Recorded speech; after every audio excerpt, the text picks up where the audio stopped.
Walk into a major cafe these days, and matcha isn't the weird order anymore. We already uncovered how caffeine really works. Now we're going after the green wave, because there's something about matcha chemistry that the coffee industry would rather you didn't know. Let's find out what changed. Here's the thing about this matcha moment. It's not one viral drink. It's a demographic handoff. Gen Z didn't grow up worshiping the diner mug. They grew up on TikTok aesthetics. Wellness feeds. A color coffee could never photocopy. At Blank Street, matcha is now half of all orders. In some stores during summer, it outsells coffee completely. Not everywhere, not forever, but enough to panic an industry.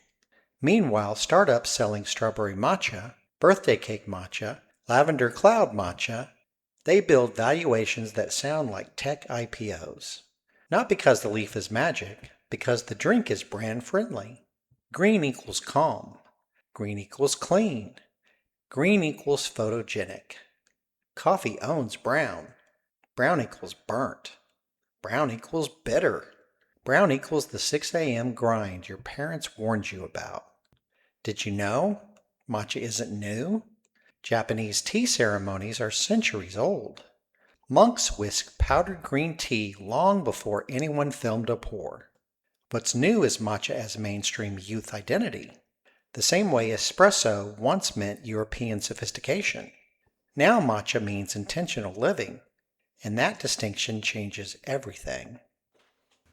So is matcha actually better fuel? Partially, and for a boring scientific reason. Coffee delivers caffeine fast. You know the spike, the keyboard smashing confidence, the 11 a.m. betrayal.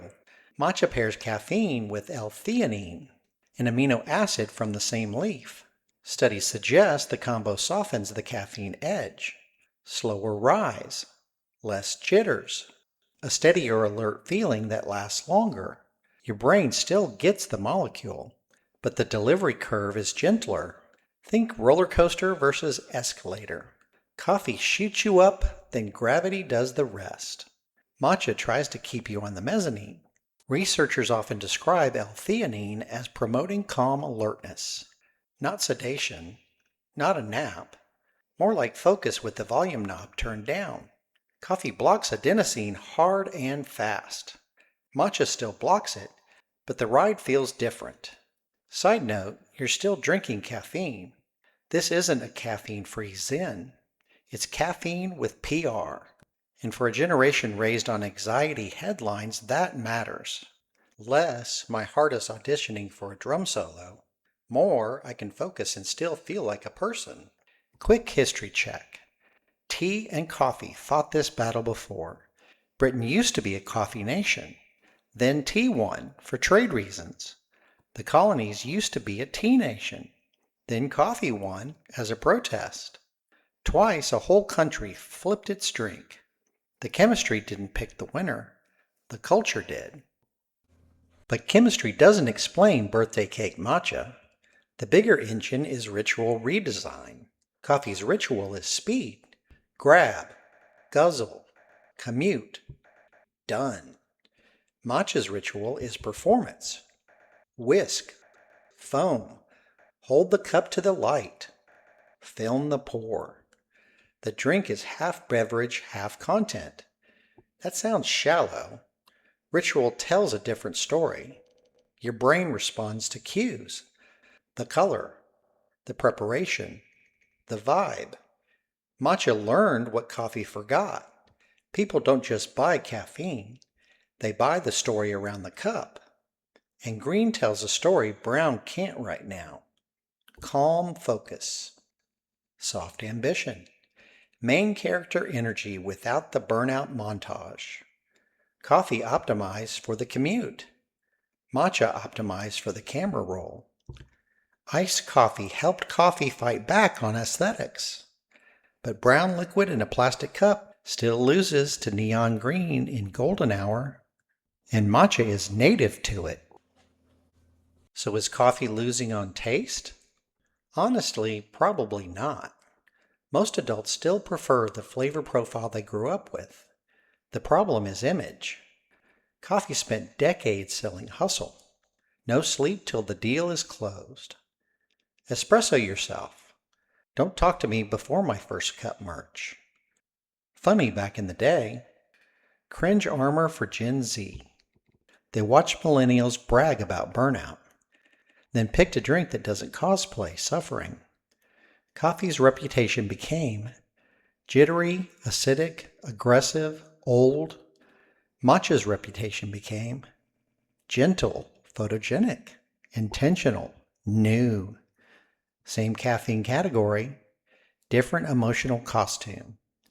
Little known detail, plenty of coffee companies are panic launching matcha menus, not because they hate espresso, because they read the mood board. The bean didn't fail, the branding did. Coffee tried to wellness wash itself. Mushroom lattes, adaptogen cold brew, collagen cortados. Some of it is real science. A lot of it is reputational repair. Matcha walked in already wearing the wellness costume. No explanation required.